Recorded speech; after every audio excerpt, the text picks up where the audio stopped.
উপপাদ্য 42 যেটা তোমাদের 215 পেজে আছে, এই উপপাদ্যটা তোমাদের যদি বুঝতে অসুবিধা হয় একটাই রিকোয়েস্ট করব, ভিডিওটা তোমরা প্রথম থেকে শেষ পর্যন্ত দেখো, তাহলে দেখবে নিজেরাই উপপাদ্যটা লিখতে পারবে। তাহলে চলো প্রথমে কি বলেছে স্টেটমেন্টটা আগে ভালো করে পড়ো। বলেছে যদি দুটি বৃত্ত পরস্পরকে স্পর্শ করে তাহলে স্পর্শবিন্দুটি কেন্দ্র দুটির সংযোজক সরলরেখাংশের উপর অবস্থিত হবে। তাহলে কি বলতে চাইছে? বলেছে দুটা বৃত্ত যখন পরস্পরকে স্পর্শ করবে, সেইটা অন্তঃস্পর্শ করতে পারে বা বহিঃস্পর্শ করতে পারে, তখন তাদের মধ্যে যে স্পর্শবিন্দুটা থাকবে সেই স্পর্শবিন্দুটি কেন্দ্র দুটির সংযোজক সরলরেখাংশের উপর অবস্থিত হবে। তাহলে চলো আগে ছবিটা ভালো করে ক্লিয়ার করে নাও, দিয়ে আমরা প্রমাণটা করব। তাহলে ছবিটা আমি আগে আঁকছি, যে কোনো একটা ছবি আঁকো, হলে অন্তঃস্পর্শ অথবা বহিঃস্পর্শ। তাহলে আমি এইভাবে ছবিটা আঁকছি। দেখো এইটি হচ্ছে একটি বৃত্ত যার কেন্দ্র আমি নাম দিচ্ছি এটা এ। আরেকটা বৃত্ত যারা পরস্পরকে স্পর্শ করেছে, আমি এখানে বহিঃস্পর্শ করেছে সেইভাবেই ছবিটা আঁকছি। তোমরা চাইলে অন্তঃস্পর্শ করেছে সেভাবেও ছবিটা আঁকতে পারো। তাহলে এই বৃত্ত দুটো তোমরা যখন আঁকবে অবশ্যই কম্পাস ব্যবহার করবে, পেন্সিল এবং কম্পাস। এইটার কেন্দ্র আমি দিচ্ছি বি। তাহলে এ আর বি দুটা বৃত্ত পরস্পরকে স্পর্শ করেছে, এই বিন্দুটার নাম আমি দিচ্ছি পি বিন্দু। যে বিন্দুতে স্পর্শ করেছে সেই বিন্দুটার নাম দিয়েছি আমি পি বিন্দু। তাহলে এই স্পর্শ বিন্দুটা বলেছে কেন্দ্র দুটির সংযোজক সরলরেখাংশের উপর অবস্থিত হবে। মানে কি? এই দুটা কেন্দ্রকে যখন আমি যোগ করব তার উপরে এই পি বিন্দুটি থাকবে, এইটি আমাদের প্রমাণ করতে বলেছে। তাহলে চলো প্রথমে আগে কি লিখতে হয়, প্রদত্ত। একটু ভালো করে বুঝে নাও, দেখবে নিজেরাই লিখতে পারবে। তাহলে দুটি বৃত্ত আমি নিয়েছি, একটা এ কেন্দ্রীয় আর একটা বি কেন্দ্রীয়। তাহলে এ ও বি কেন্দ্রীয় দুটি বৃত্ত পরস্পরকে এই যে স্পর্শ করেছে তার নাম হচ্ছে পি বিন্দু। তাহলে পরস্পরকে পি বিন্দুতে স্পর্শ করেছে, প্রদত্ত লেখা আমাদের কমপ্লিট। এরপর আমাদের করতে হবে প্রামাণ্য, মানে কি প্রমাণ করতে আমরা চাইছি। কি প্রমাণ করব? যদি পি বিন্দুটাকে এ বি সরলরেখাংশের উপর থাকতে হয়, তার মানে ধরো তিনটা বিন্দু একই সরলরেখাংশের উপর আছে, মানে এই তিনটা বিন্দুকে আমরা বলবো সমরেখ। তাহলে আমরা যদি প্রমাণ করতে পারি এ পি আর বি এই তিনটা বিন্দু সমরেখ, তাহলে আমাদের প্রমাণটা কমপ্লিট। তাহলে আমরা প্রমাণ করব এ পি আর বি সমরেখ। সমরেখ মানেই হচ্ছে এই তিনটা বিন্দু একই সরলরেখার উপর বা সরলরেখাংশের উপর থাকবে। তাহলে এই প্রমাণটা করার জন্যে আমাদের একটু অঙ্কন করতে হবে। এপি আর বিপি এই দুটাকে যোগ করতে হবে, শুধু এইটা হচ্ছে আমাদের অঙ্কন। তাহলে অঙ্কনে আমি লিখে দিচ্ছি এপি ও বিপি যোগ করা হলো, ঠিক আছে, বা যোগ করলাম একই জিনিস। এরপর সরাসরি প্রমাণ। এই প্রমাণটা করতে গেলে উপপাদ্য 40 সেই কনসেপ্ট আমাদের কাজে লাগবে। দেখো প্রথমে এ কেন্দ্রীয় এবং বি কেন্দ্রীয় যখন দুটা বৃত্ত পরস্পরকে পি বিন্দুতে স্পর্শ করেছে, তাহলে এই পি বিন্দুতে নিশ্চয়ই একটা সাধারণ স্পর্শক থাকবে। তাহলে দুটা বৃত্তই পি বিন্দুটাকে স্পর্শ করেছে, ওই জন্য এই পি বিন্দুতে একটি সাধারণ স্পর্শক থাকবে। তাহলে এই সাধারণ স্পর্শকটার আমরা নাম কিছু একটা দিচ্ছি। তাহলে প্রথমে আগে লিখে দাও। এ ও বি কেন্দ্রীয় বৃত্ত দুটি পরস্পরকে পি বিন্দুতে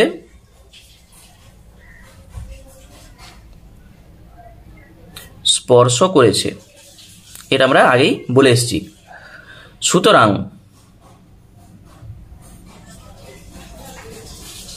পি বিন্দুতে বৃত্ত দুটির একটি সাধারণ স্পর্শক থাকবে।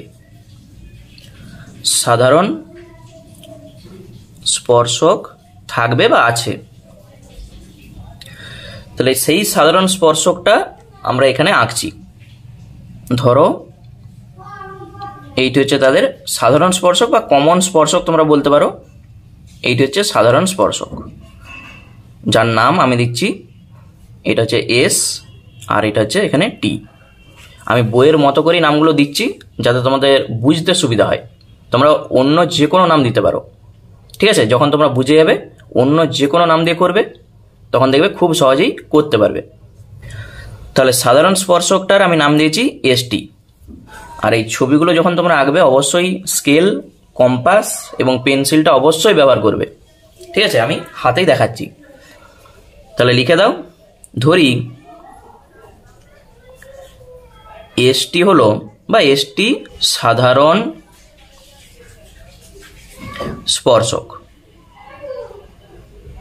ঠিক আছে? বা এসটি হলো সাধারণ স্পর্শক। এরপর দেখো উপপাদ্য 40-এ কি ছিল? উপপাদ্য 40-এ ছিল একটা বৃত্ত ছিল। ছবিটা কেমন ছিল আমি দেখে দিচ্ছি। এটা স্পর্শক ছিল আর এটি স্পর্শ বিন্দুগামী ব্যাসার্ধ ছিল। এটা যদি এ হয়, এটা যদি বি হয়, ধরো এখানে পি আছে, এখানে ও আছে। এ বি হচ্ছে স্পর্শক, ওপি স্পর্শ বিন্দুগামী ব্যাসার্ধ, তারা পরস্পর কিন্তু লম্ব হয়, ঠিক আছে? তাহলে স্পর্শক এবং স্পর্শ বিন্দুগামী ব্যাসার্ধ পরস্পর লম্ব হয়, সেটা পি বিন্দুতে, এই ছবি অনুযায়ী। তাহলে সেই কনসেপ্ট আমাদের এখানে কাজে লাগবে। তাহলে ছবিটা আমি আরেকবার আঁকছি, এইটা দেখে দেখে আমি এখানে প্রমাণটা করব। তোমরা একবারই ছবিটা কিন্তু আঁকবে। দেখো এটা হচ্ছে এ, এটা বি, আর এটি হচ্ছে সাধারণ স্পর্শক। এই বিন্দুটা ছিল পি বিন্দু, এটা এস, এটা হচ্ছে টি, আর এখানে যোগ করা ছিল। তাহলে এখানে লক্ষ্য করো, এ কেন্দ্রীয় বৃত্তের এসটি স্পর্শক আর এপিটা স্পর্শ বিন্দুগামী ব্যাসার্ধ, তাহলে তারা নিশ্চয়ই পরস্পর লম্ব হবে এই উপপাদ্য অনুযায়ী। তাহলে লিখে দাও, এ কেন্দ্রীয়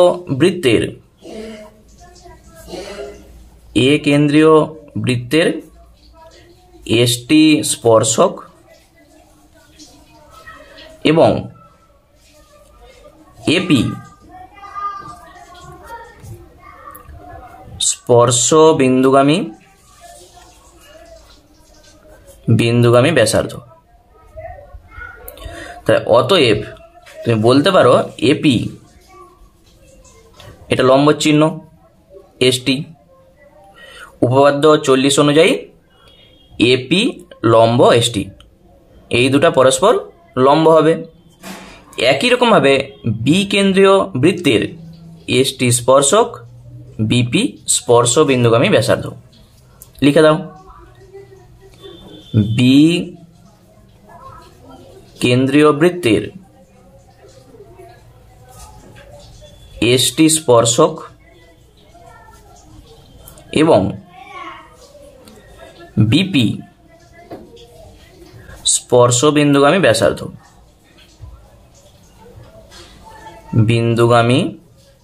ব্যাসার্ধ।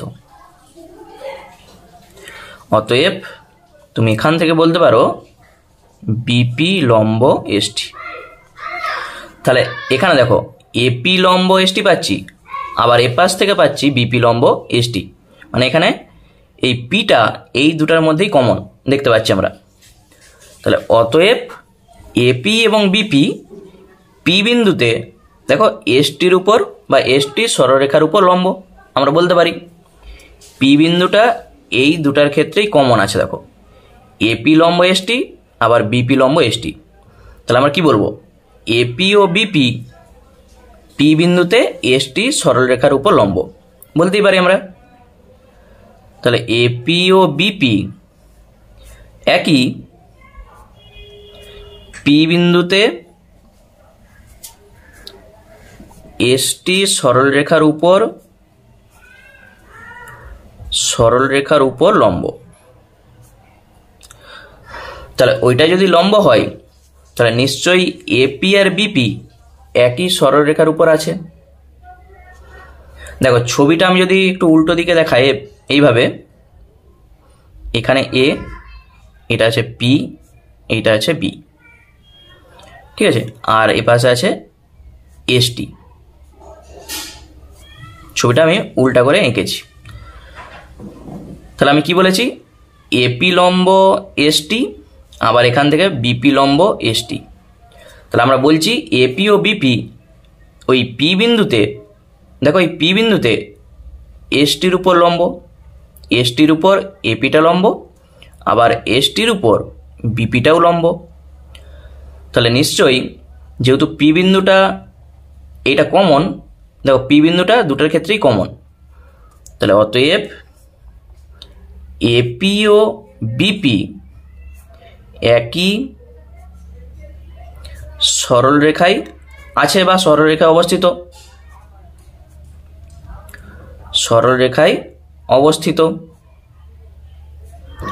একই সরলরেখায় যদি অবস্থিত হয়, অতএব যেটা আমরা চাইছিলাম এ পি ও বি সমরেখ। একই সরলরেখায় অবস্থিত হওয়া মানে সেই বিন্দু তিনটা সমরেখ হয়, তাহলেই প্রমাণিত। তাহলে প্রমাণটা কিন্তু কিছু নাই, শুধু এই দুটা লাইন দেখো, এই দুটা লিখে দেওয়ার পর শুধু এখানটা তোমাকে বলে দিতে হবে। বুঝতে পেরেছ? আমি টোটাল জিনিসটা আরেকবার বলে দিচ্ছি, একটু ভালো করে বুঝে নাও। যেটা আমাদের প্রমাণ করতে বলেছে, বৃত্ত দুটা পরস্পরকে যদি স্পর্শ করে, সেটা অন্তঃস্পর্শ হোক বা বহিঃস্পর্শ হোক, আমি এখানে বহিঃস্পর্শ ধরেই করেছি, তোমরা এটাই করবে, এইটা হচ্ছে সুবিধা অনেক করতে। তাহলে স্পর্শ বিন্দুটা এই যে দুটা কেন্দ্র আছে এ আর বি, এই কেন্দ্র দুটাকে যখন আমরা যোগ করব বলেছে তার উপরে পি বিন্দুটা থাকবে, মানে এ পি বি এই তিনটা বিন্দুকে আমাদের সমরেখ দেখাতে হবে। এইটা হচ্ছে মূল জিনিস। তাহলে তার জন্য আমরা অঙ্কন করেছি, এপি আর বিপি শুধু যুক্ত করেছি। প্রমাণটা করার জন্যে কি করব, এই যে দুটি বৃত্ত আছে এ ও বি, কেন্দ্রীয় বৃত্ত দুটি পরস্পরকে পি বিন্দুতে স্পর্শ করেছে, ওই জন্যে এই দুটারই একটি সাধারণ স্পর্শক থাকবে, সেটার নাম দিয়েছি আমি এসটি। তাহলে এসটি যদি স্পর্শক হয় আর এপি যদি স্পর্শবিন্দুগামী ব্যাসার্ধ হয়, তাহলে উপপাদ্য 40 অনুযায়ী তারা পরস্পর লম্ব হবে, ওই জন্য এপি লম্ব এসটি। একই রকমভাবে বি কেন্দ্রীয় বৃত্ত যেটা আছে এসটি স্পর্শক, বিপি স্পর্শবিন্দুগামী ব্যাসার্ধ, ওই জন্য বিপি লম্ব এসটি। শুধু এই দুটা কিন্তু লিখতে হবে। তাহলে আমরা বলতে পারবো এপি আর বিপি একই পি বিন্দুতে এসটি সরেখার উপর লম্ব। মানে কি, এপি আর বিপি একই সরেখায় আছে বা একই সরেখা অবস্থিত, ওই জন্য এই তিনটা বিন্দু সমরেখ। এই হচ্ছে প্রমাণ। ঠিক আছে, প্রমাণটা আরেকবার ভালো করে দেখো, দিয়ে নিজেরা প্র্যাকটিস করো, দেখবে খুব সহজেই করতে পারবে। শুধু ছবিটা দেখে দেখে ভালো করে বুঝবে, দিয়ে নিজেরা লেখার চেষ্টা করবে, তাহলেই দেখবে করতে পারবে। ঠিক আছে, তাহলে থাক আজকে এই পর্যন্তই। আর যদি কোনো উপপাদ্য তোমাদের অসুবিধা হয় আমাকে অবশ্যই কমেন্ট করে জানিও, আমি সেই উপপাদ্য নিয়ে আবার ভিডিও তৈরি করব। আর যারা নতুন দর্শক আছে অবশ্যই চ্যানেলটাকে সাবস্ক্রাইব করে রাখো এরকম ভিডিও পাওয়ার জন্য। ধন্যবাদ।